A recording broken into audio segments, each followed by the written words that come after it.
फरमाया अगर तुम आपस में लड़ोगे, फिरके बंदियां बनाओगे, अलग अलग जमातें बनाओगे, अलग अलग मसलक के ऊपर एक दूसरे के पीछे लड़ोगे, और मैं फिर तुम्हारी हवा उखाड़ देंगे, फिर तुम्हें कोई इज्जत देने वाला नहीं है। अल्लाहु अकबर। तबके मुसलमानों में, मैं ज्यादा वक्त नहीं लूंगा क्योंकि आप लेट हो गए, बस छोटी सी गुफ्तगू आपसे करना चाहता हूं कि 3 तबके हैं मुसलमानों में। पहला तबका मौलवियों का, तबलीगी जमात वालों का, सुन्नियों का, बरेलवियों का, देवबंदियों का, सारे दीनदार जो हैं सारे, मेरे नजदीक मैं समझता हूं 3 तबके हैं। अच्छा जी, इन तीनों तबकों को मैं इस बात को यकीन से कहता हूं कि इन तीनों तबकों को बड़ी फिक्र है मुसलमानों की, ईमानदार हैं। हो सकता है 2-4 बीच में खराब हो, लेकिन अक्सरियत ईमानदारों की, दिल में दर्द भी है, कौम का फिक्र भी है, काम भी कर रहे हैं। दूसरा तबका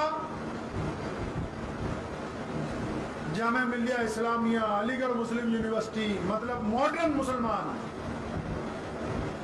अब ये जो दूसरा तबका है जिसमें IAS भी हैं, IPS भी हैं, बड़े बड़े रिटायर्ड जज भी बैठे हुए हैं, बड़े बड़े अफसरान भी हैं,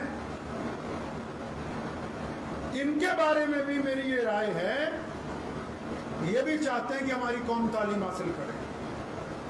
इनके दिल में दर्द है, काम करते हैं, ऐसी कोई बात नहीं। 2 तबके हो गए। तीसरा तबका मुसलमान व्यापारियों का, जो इंडस्ट्रियलिस्ट हैं बड़े बड़े पूरे इंडिया में,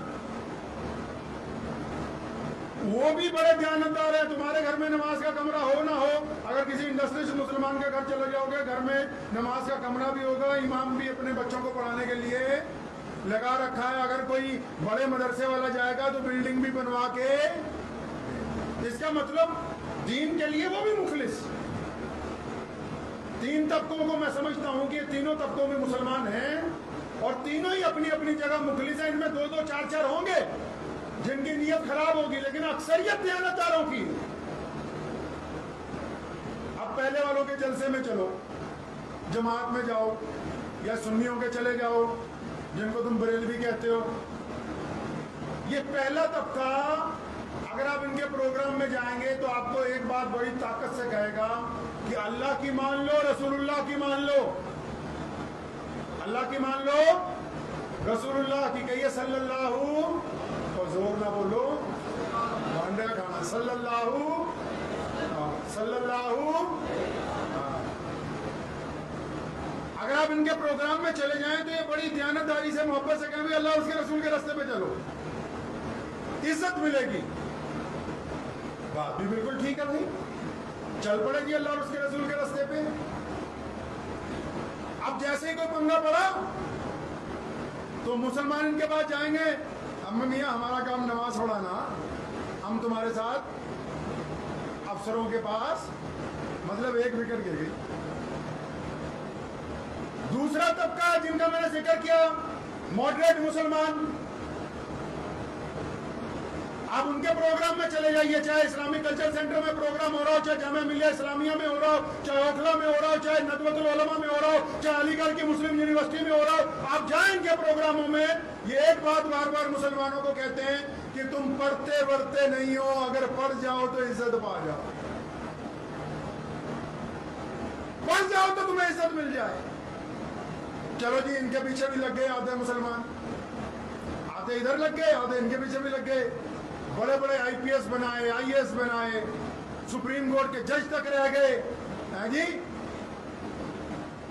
फिर जब कोई मसला हुआ कौम के साथ, उनके पास गए, देखो भाई हम तो सरकार के मतहत हैं, हमें तुम्हारी मदद नहीं कर सकते। दूसरी भी गिर गई विकेट। अब तीसरे बचे इंडस्ट्रियलिस्ट,